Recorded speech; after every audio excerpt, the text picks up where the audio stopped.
Akwaba bio Adom TV suni ye femme writer Amenyo Rafael DL Centro Campesta Creative we asinina presented ye diadri e ago pramason sem yen hyase se woni me international friendly games e ko so kakra ye dikan abo kase ne se unse afcon no abesi atwam se yakọ World Cup baako so ye nim 2026 na afin so Euros so e wo ye nim ne saso ntino Copa America so ato achien Netherlands man no e hye nan e ma Iceland antimi ante baako kora sanso na Poland e bo Turkey e kamienu ma Turkey etika nimu baako Czech Republic e hye mienu North Macedonia and so etika nimu baako we ye friendly games e course one internationally na no odene a ye de aba amwate ase na mamenkan fan to dwa se Euros no enchene ye hyase akanafuwa miensa ne ye pass ball e wo Germany man no and the host nations nemumo no wonum se brano ye besi nkunya se na afin so Euro minute ye de aba ya bonkomo a efiri Euros na se Germany and so ba Sergio Manucho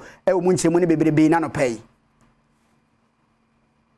ene ekogiremu team a wotoso mienu aye isanse boboku otodo na eja omo players mu a wo mo kopie Germany e wo Euros na sininti enei ya de players ahodo mu fi omo boboku omu nyina yo mu kogina mo man na mu no ababa tudwa ekowiase no na Manchester City ene di kanea omo players dunan ene ekogiremu team a wotoso mienu aye Inter Milan ono players dumiensa Real Madrid nso the players dumiensa Paris Saint-Germain ono wo France ono so the players dumiensa na eko Euros no Bayern Munich wo Germany players dumiensa Arsenal ekita players edubako ana ne krakra mu no RB Leipzig ekita players edua Euro 2024 etudwa Germany no wenum ni teams ahodo a omo players edoso pa awa kensi nasi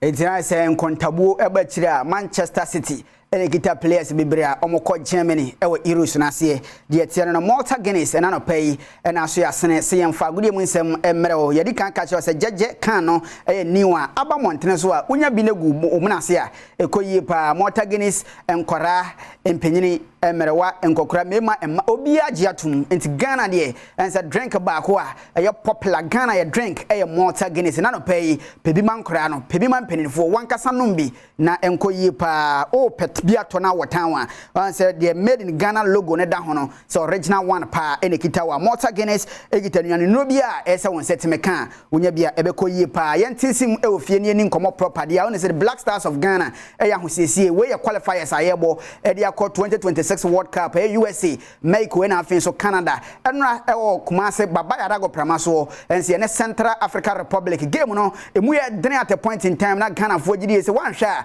na anye yenso enkomena Jordan Ayew ebo hat-trick o shego miensa e de boye ema Ghana Black Stars edi nkunim eka 9 ema Central African Republic etika nimu miensa de course ni after the sweet victory now edi nkomo kakra ajayen Central African Republic have a very good team, very good on counters. We didn't protect our half well when we lost the ball, and this is really something which we have to improve on. But it starts with the pressing up front. So one is we have to put pressure on the player who's playing the ball, and the second thing is we have to drop much more, not to get played behind us. Even though when we were 2-1 behind, they pushed up forwards. We played better. So one defense, then also I think the rain helped us to play faster and to have control and play fast balls. So thank you to God for letting it rain. I think it was really good for our players, and thank you to Kumasi for always supporting us. I mean, big congratulations for me. The positive stands over the negatives, and the second half, how we came back, how Jordan scored, and this is one thing that I think we have to mention, the positive spirit, despite being behind away in Mali and now here again, to come back, to be mentally strong, to come back. And this is also the reason also why I thank Kumasi, because they are supporting us.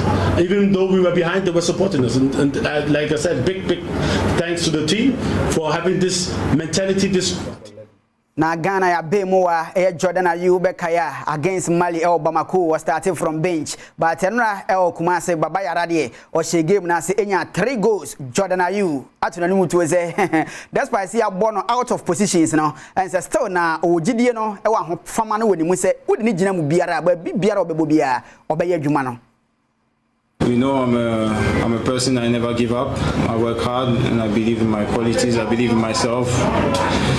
And I believe in what I do day in, day out. And, you know, one day, I'll be, how am I going to put it together? One day, it will pay. And at the minute is for some couple of games now, it's been paying off. But to be honest, I've been playing out of position for quite some time in the national team because obviously in my club I was playing out of position as well and in the national team, but it's not a problem for me because, you know, I just want to be on the pitch, I just want to play football, and I've never complained or anything like that.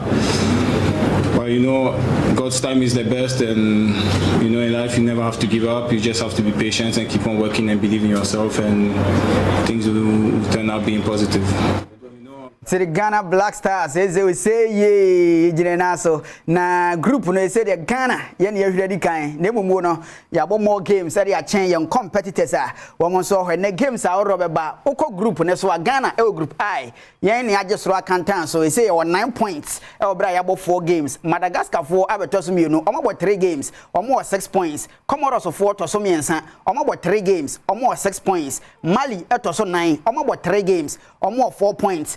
Central African Republic, and right, no one boy, he's almost 4 games, or more 4 points, and a Chad 4 better points, or more 3 games, or more 0 points. The Ghana group, Nedie, Obiara, you Sintari, except Abia, Chad, Biabacaso, and Shadanya, your Mama Canina, Ubia, USC, and Canada, and so at Miako, into Ghana group, no say, and it's here. Now, young fancy from Nafe Yamra, if you near Medin come up proper, the say under 20 women's team, no, at the Black Princesses, so I qualify my group, no crabba, and Colombia, on back with Shesia kind, oh, man, walk up with him, receive Basigi, and a kitten team, or did you just say, oh, I'm qualified here, but ample preparation, they say, a bit of money, or more preparation on Mukwa, and it's a target, and it's a group stage, you know, one more back qualify at the Akomanim.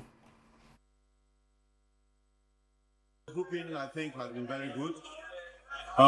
In all fairness, I think that looking at our group, for instance, Japan, we all know, are a very good side. They have been champions so many times. And Australia, this is their first time. And looking at the other countries, I think that we really need to work hard. There's no cheap side.